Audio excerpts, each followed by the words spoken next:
Hello everyone, welcome back to my channel Ace Learning with Sneh. Today we'll be doing the topic dividend and interest, under which we'll understand the features of dividend along with the legal provisions on the sources of dividend. So let's begin. What is dividend? Dividend is a share in the distributable profits of the company to which the shareholder is entitled when it is formally declared by the company. So out of all the profits earned by the company, that portion which is shared among the shareholders, so the distributable portion of the profits which is given to the shareholders is called dividend. The Institute of Chartered Accountants of India (ICAI) has defined dividend as a distribution to shareholders out of the profits or the reserves available for this purpose. So whatever profits or the reserves that the company has with them, out of that what they pay to the shareholders is the dividend.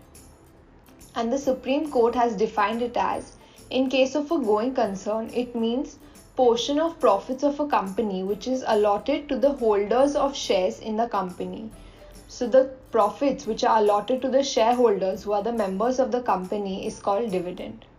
The features of dividend are as follows. It is the portion of profits of the company paid to its shareholders. Shareholders, being the members or the owners of the company, have a right on the profits, and that part of the profits which is paid to them as a return is called dividend. Only when something is paid out of the profits of the company, it is called dividend. So the second feature of dividend is that it is payable out of the profits earned by the company in that particular year. Dividend is also an unconditional payment made by the company to its members or the shareholders. There are no conditions as to voting, membership, payment, non-payment attached to any dividend which is paid by the company to its members. Dividend can be paid only to the equity and the preference shareholders of the company, as they are the owners and the members of the company.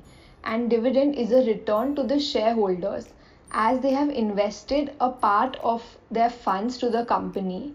So this is like a return which has been being paid to the equity or the preference shareholders of the company.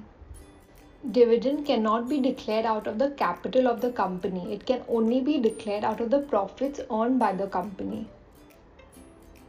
Dividend can only be declared once it has been recommended by the board of directors in the board meeting. So once the board of directors recommend declaration of dividend, the process of declaring and paying dividend to the shareholders begins. Once dividend has been recommended by the board of directors, it is then supposed to be approved and declared by a resolution passed at the AGM or the annual general meeting by the shareholders. So after recommendation by the board, it is approved and declared by the shareholders in the annual general meeting. Dividend of a previous year cannot be declared once the annual accounts of that year has been approved in the AGM.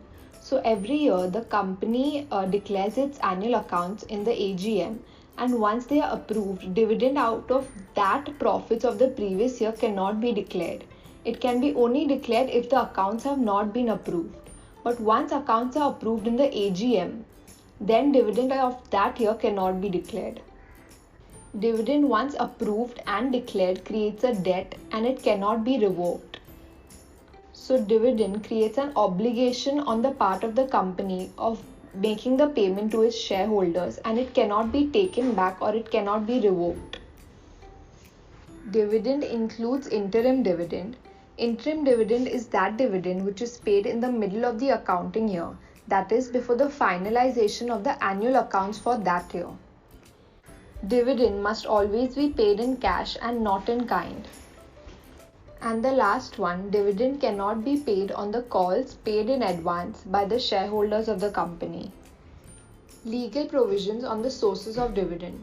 A company may declare and pay dividend out of the profits of the current year, that is, profits of the company of that year arrived at after providing for depreciation and the transfer to reserves.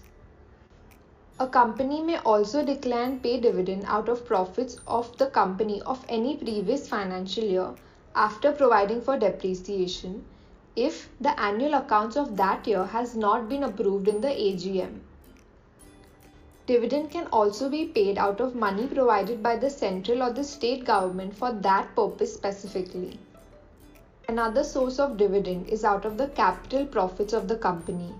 Capital profits arise when a company sells part of its fixed assets at a price higher than the original cost of such assets or the premium earned on the issue of shares. And the last source of dividend are the free reserves of the company.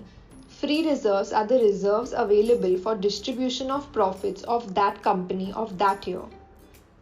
With this, we have completed the topic features and legal provisions on the sources of dividend. Please don't forget to like and subscribe. Thank you.